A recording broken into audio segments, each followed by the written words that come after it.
नमस्कार। Study plus morality tutor channel तरफ मु श्री रामकृष्ण साहू आपण को स्वागत जनाई आरंभ करुछि। आजिर आउ एक मूल्यवान कहानी, बहुत चित्ताकर्षक कहानी, किछि नुआ कथा शिखिबार कहानी, एक पिता और पुत्र मध्य थिबा चिंताधारार कहानी, किए केउ चिंताधारार सेहि भली कहानी। आजिकाली समाज रे मनुष्य पाखरे मानविकता नाही, मनुष्यत्व गुण नाही, सबु बेले लोकंक मनरे खराब चिंताधारा रही। काहाकू हैरान करिवार मनोवृत्ति, काहा पाखरु किछि जिनिस छड़ेबार मनोवृत्ति, मारपिट करिवार मनोवृत्ति, निष्ठुर मनोवृत्ति, एही भलिया मनोवृत्ति आजिकाली समाज रे लोक मानक पाखरे भरपूर परिमाण रही। किंतु काहारी पाखरे छुटिया मानविकता, परोपकारिता, निस्वार्थपरता एही भली गुण विकसित होई पारु नाही। तेणु भावुची यही कहानी आपण माने शुणी सारा पर मनीष भितर जो भल गुण गुड़िक रही ताकू किछि मात्रा रे विकसित करिवार साहाय्य करिवो।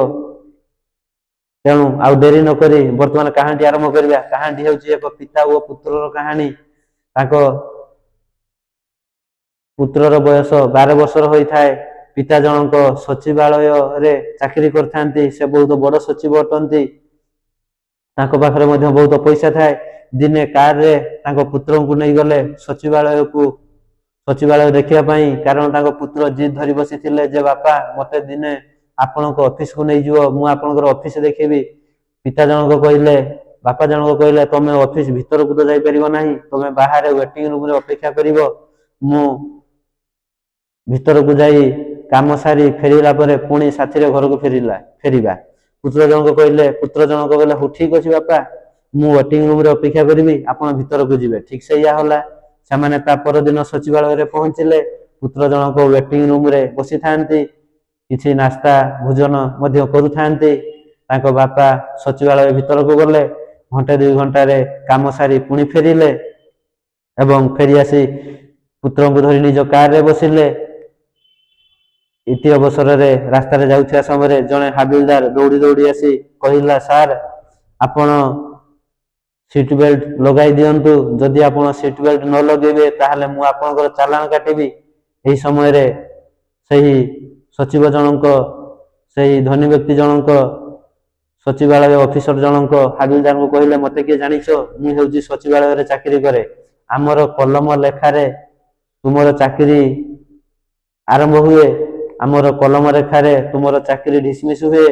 आमर कलम लेखा रे तुमर चाकरी गोटे स्थान रु अन्य स्थान को स्थानांतरित मध्य होई जिवो, ट्रांसफर मध्य होई जिवो। तापरे हाबिलदार जनक तिवे नीरव सहकारे हाथ जोड़ी कहिले, सार आपण जे भी हेई थांतु, आपनक द्वारा हमें चाकरी पाऊ बा न पाऊ, किंतु दया करी आपण सीट बेल्ट पिंधि दियंतु। जदि आपण सीट बेल्ट न पिंधुचंती ताहेले आपनकर चालान एबे काटिबो, आपण चालान भरिबा को बाध्य हेबे। यहा परे सचिव ऑफिसर जनक, सचिवालय ऑफिसर जनक विरक्ति होई हाबिलदार उपरे विरक्ति प्रकाश करी बेल्ट पिंधिले एवं बेल्ट पिंधि 15 ରୁ 20 सेकेंड कार ड्राइविंग करैचंती। तापरे हठात पछरु गोटिए शब्द सुना गला। अन्य गोटिए कार जने वृद्धा व्यक्ति को धक्का देई सेठारु फेरार होई जाईची। वृद्धा व्यक्ति जनक तले पड़ी जाई थांदी। तांकर गुड़ हाथ अंटा मुंड माड़ होई जाई थाए। सचिवालय ऑफिसर जनक देखंत से हाबिलदार जनक वृद्ध को निज गोड़ रे बसाई डाकू थांती। से सचिवालय ऑफिसर को, सार आपण घर को जाउचंती, आपणकर एबे किछि काम नाही, आपण मते आ ये वृद्धा लोक को टिकिए हॉस्पिटल ले नै छाडी दियंतु, आपणकर बहुत बड़ धर्म हेबो। एहा परे से सचिवालय ऑफिसर जनक निज पुत्र को कहले, तमे किछि कहबो नाही। तापरे से ऑफिसर जनक हाबिलदार को कहले, मो घरे मो माँ अछंती, तांकर देह बहुत खराब, मते शीघ्र आम घरे पहुंचवा को हेबो। एहा कही से सेठारु चली गले, निज घरे पहुंची गले। तापरे हाबिलदार जनक मध्य से रोगी को धरी डाक्तरखाना गले। तापर दिन खबर कागज बाहरिला। सचिवालय ऑफिसर को घरे खबर कागज टिए पहुंचला। तांकर पुत्र खबर कागज पृष्ठा आढ़ेवा समय रे प्रथम पृष्ठा देखा पाइले से हाबिलदार फोटो लेखा होईची କାଲି ରାସ୍ତାରେ ଗୋଟିଏ ଦୁର୍ଘଟଣା ଘଟିଥିଲା। ଜଣେ ହାବିଲଦାର ଯିଏକି ରାସ୍ତାରେ ଡ୍ୟୁଟି କରନ୍ତି, ଲୋକମାନଙ୍କୁ ଭଲ ଉପଦେଶ ଦିଅନ୍ତି, ଗାଡି ଚଲାଇବାର ନିୟମ ଶିଖାନ୍ତି, ସେ ସେଇ ବୃଦ୍ଧ ବ୍ୟକ୍ତିଙ୍କୁ ନିଜ କାନ୍ଧରେ 6 କିଲୋମିଟର ବୋହି ନେଇ ହସ୍ପିଟାଲରେ ପହଞ୍ଚିଲେ ଏବଂ ତାଙ୍କର ରକ୍ଷା କଲେ। ତାଙ୍କୁ ଚାରିଆଡୁ शुभेच्छार सुओ छुटुअछि।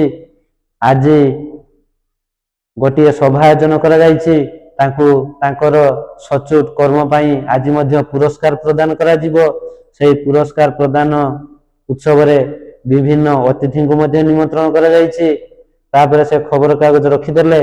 तापरे तांको बापा आसी कहिले,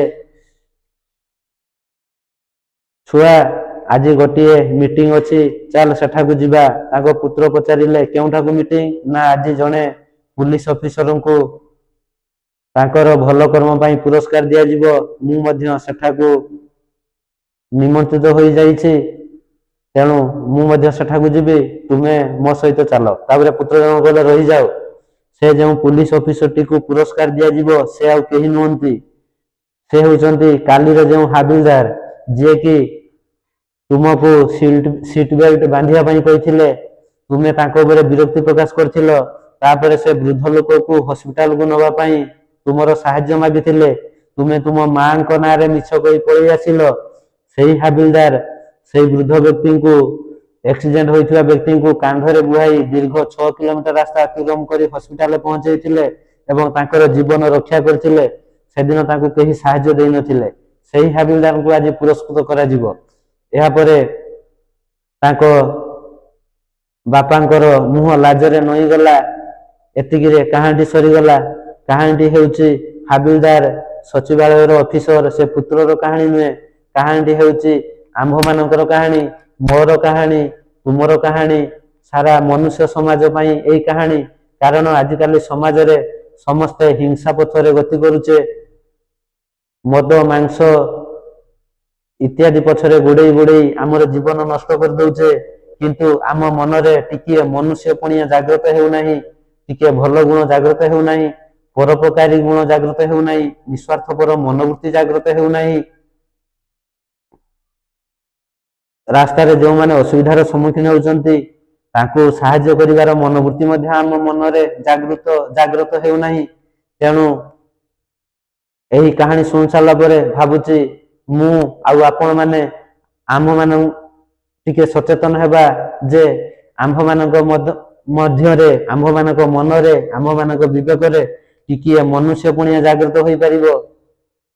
ताहले जाई मु बहुत खुशी हेबी। कारण एई कहानी होची सेही भली। आशा करूची कहानी आपण मानक भलो लागिथिबो।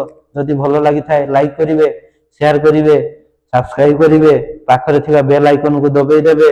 रहुची जय बजरंगबली।